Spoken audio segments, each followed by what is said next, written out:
Toujours pas, Benjamin, désolé.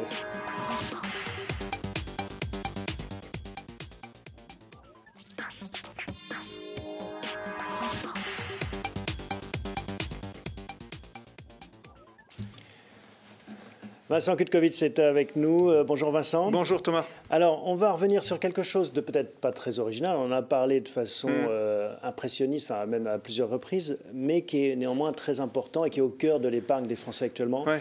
Les fonds euros ne rapportent plus rien. Non. Non, ils ne rapportent plus rien. Faites-nous la démonstration. Quelle est l'équation? L'équation, c'est qu'en fait, les fonds euros, je mets de côté les fonds un peu particuliers qu'on propose par exemple chez nous avec une partie immobilière, les fonds euros classiques que 80% des Français détiennent, qui sont notamment distribués par les grands groupes bancaires, ont une performance de 1,3% en 2018. Lorsqu'on déduit l'inflation de 1,8, 1,6, 1,8% sur 2018 et qu'on enlève les prélèvements sociaux, on est en négatif de 0,5%. Ça, c'est sur les fonds euros distribués par les grands réseaux bancaires déjà. Donc on perd de l'argent quand on est investi en fonds euros. Voilà. Et donc en fait, finalement, l'idée de se dire que c'est un capital garanti, c'est un peu battu en brèche. Alors c'est un capital garanti grignoté d'année en année. C'est ça qu'il faut avoir en tête. C'est qu'aujourd'hui, avec le retour de l'inflation, c'est vrai que le contexte est particulier. On a un retour d'inflation, mais en même temps, on a des taux qui restent très bas. En termes réels, donc on s'appauvrit.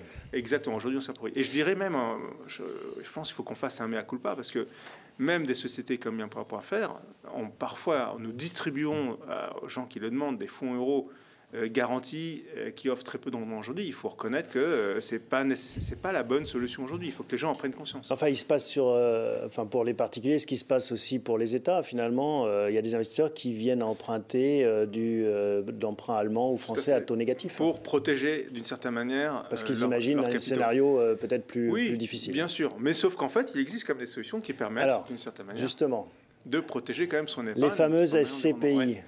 Alors là, on sera plutôt en fait sur les SCI. En fait, ce qu'on a observé, c'est que depuis quelques temps, il y a une nouvelle famille de produits qui arrive sur le marché, qui sont de la pierre papier. Donc la pierre papier, ce qui nous intéresse, c'est que c'est un marché solide, c'est un secteur solide aujourd'hui, notamment sur les bureaux où l'activité se porte très bien.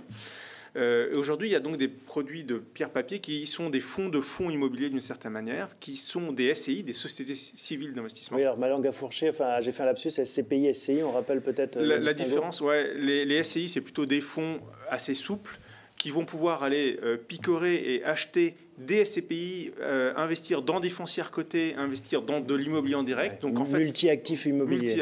Alors que la SCPI, c'est que du loyer, que des murs. C'est que des murs, c'est moins souple. Les frais d'entrée sont beaucoup plus importants. C'est pas un produit qu'on peut acquérir pour 2-3 ans. Voilà, donc ça, c'est quand même, en fait, la logique des SCI aujourd'hui, c'est que c'est vraiment, on fait son marché. Le gestionnaire de la SCI va aller choisir les meilleurs supports d'immobilier de type SCPI, OPCI, foncière et immobilier en direct. Mais bon, vous connaissez la question qui suit, c'est finalement je prends plus de risques, j'ai plus de rendement certes, mais il y a un risque qui est, pour l'instant le marché immobilier se porte bien. Mais tout à fait. Donc malgré tout un risque. Le risque, effectivement, il est celui que si le marché de l'immobilier, donc si l'économie se porte moins bien de façon brutale, effectivement, les entreprises locataires vont peut-être connaître des difficultés et les SCPI qui sont en amont, les foncières vont peut-être avoir des difficultés à faire rentrer les loyers. C'est bien entendu, effectivement, le risque, mais s'il y a un risque économique de ce niveau-là, l'ensemble de l'économie sera affecté, et je ne suis pas sûr que sur les fonds euros, on sera dans une meilleure situation d'une certaine manière. Donc aujourd'hui, on peut vraiment mettre en face, même si on n'a absolument pas, on ne peut pas penser que c'est une alternative directe, ce type de produit, de SCI, sont une solution qui répondent, je pense, à l'essentiel des attentes des épargnants qui veulent rechercher de la sécurité, de la disponibilité pour leurs fonds, une forme de liquidité. Donc ça répond parfaitement à cet enjeu-là aujourd'hui. Rapidement, 3 exemples. Vous nous avez apporté 3 exemples de SCI qui pourraient être intéressants. Tout à fait. On a une SCI qui est la plus importante, qui a déjà une capitalisation de 3,8 milliards, qui est la SCI Capimo, l'unité de compte Capimo proposée par Primonial.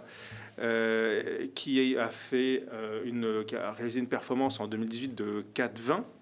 Si on déduit les frais de gestion du contrat d'assurance vie, puisque ça ne se trouve qu'en assurance vie, ça fait 3,20. D'accord. On a une autre SCI qui est la SCI Unissimo, qui est plus difficile d'accès parce qu'elle elle est tout au long de l'année ouverte, fermée de temps en temps, elle ouvre, elle referme en fonction des disponibilités.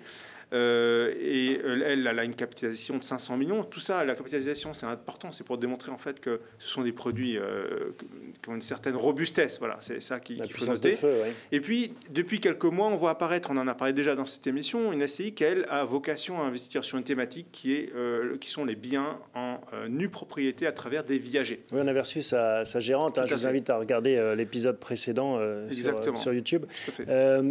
Donc un tableau peut-être pour résumer finalement cette philosophie, on va le découvrir ensemble, qui compare donc les stratégies fonds euros et SCI. Exact. Donc en fait les fonds euros rappellent le fait qu'effectivement on a une garantie en capital, on a l'effet cliqué, toute performance acquise est définitivement acquise et on a une disponibilité de ces fonds en permanence. Par contre, on a quand même comme inconvénient aujourd'hui le fait que la performance nette réelle est négative, sauf si on va sur des fonds euros immobiliers, mais qui sont en fait difficiles d'accès. On ne peut pas mettre toute son épargne dessus. Et le dernier point, c'est qu'aujourd'hui, on est quand même menacé par un risque de blocage en cas de remontée des taux brutale. Si ça, c'est pas le scénario auquel on croit, mais si jamais il y avait une remontée des taux brutales, le gouvernement et l'État a pris une décision en 2016 d'instaurer une loi qui s'appelle la loi Sapin 2 qui lui permet de bloquer les retraits pendant 6 mois.